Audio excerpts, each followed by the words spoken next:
Aqui eu acabei de mostrar que o elenco do Flamengo hoje é um pouco diferente. O elenco do Flamengo, a gente já falou aqui muito linha de passe, que o elenco do Flamengo tinha 12, 13, 14. Hoje o elenco do Flamengo, graças ao trabalho também, aí é preciso observar que o Renato, desde a chegada do Renato, o Renato conseguiu colocar mais jogadores para dentro da equipe. O Michael num momento diferente, o Vitinho num momento diferente, o Rodinei estava emprestado lá para o Inter, voltou num momento diferente, quando entra ajuda. E aí, é claro, o Flamengo é o Andrés Pereira, né? Finalmente voltou o Thiago Maia. Então ele incorporou para a equipe outros jogadores, né? Ele trouxe para a equipe. E tem o Pedro, né, Prieto?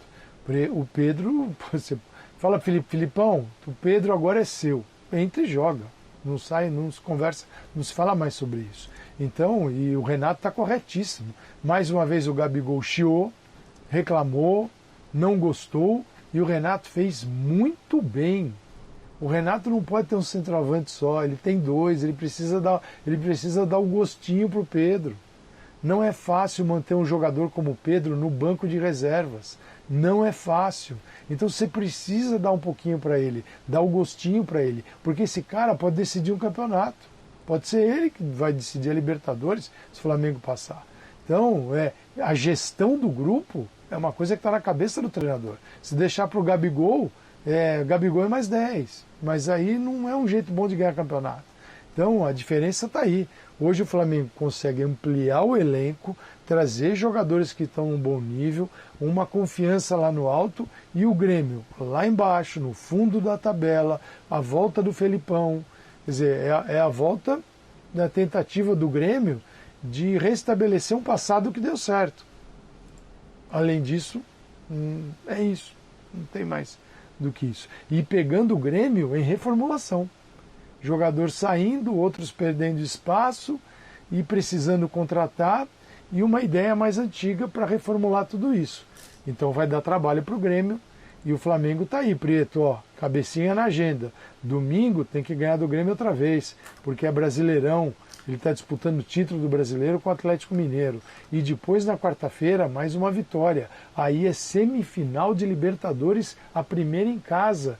E ele tem que construir um placar para poder ir com folga para o Equador, para poder atrair o adversário e jogar nas costas, como o Flamengo joga e tem jogado muito bem, de uma defesa que sobe. Então os compromissos de hoje, domingo e quarta-feira, não vou nem passar daí. Você pegar os três, hoje era decisão, embora tinha aí uma folga. Domingo, para quem disputa título brasileiro, é decisão. E na quarta-feira, Preto, é decisão outra vez. E tem que estar todo mundo aí.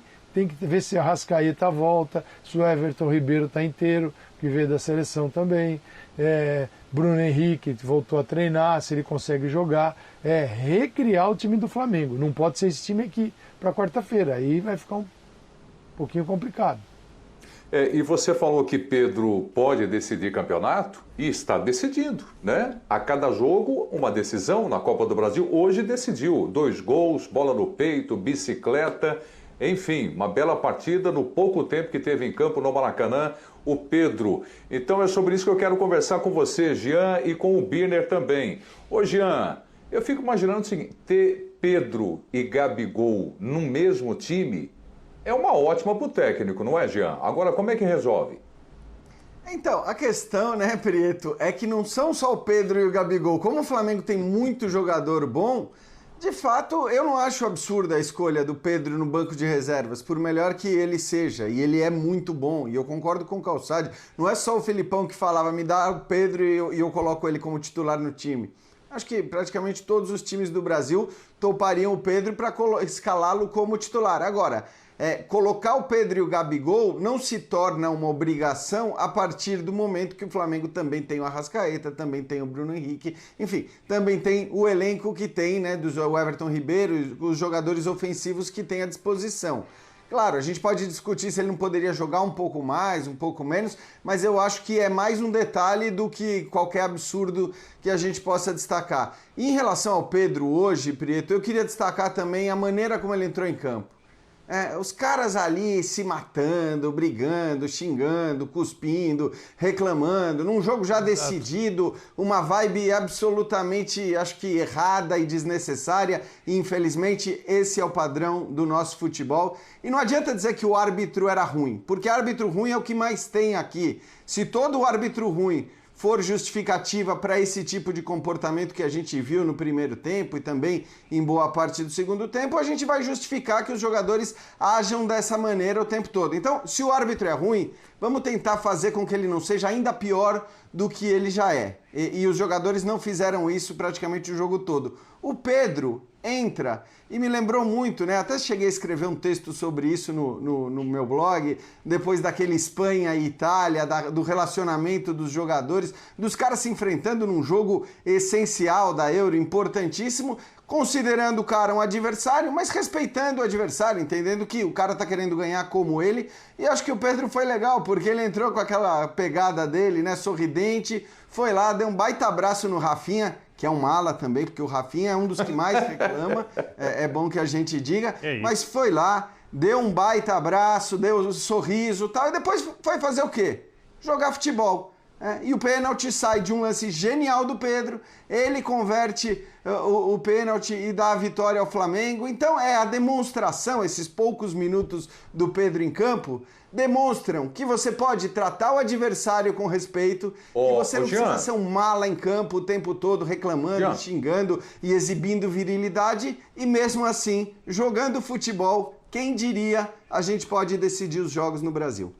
Já pode jogar para o Birner. Então, eu ia te pedir exatamente. Então vamos lá, Birner, com você também para falar de atacante, para falar desse Pedro, para falar de Gabigol. O Pedro arrebentou de novo, hein, Birner?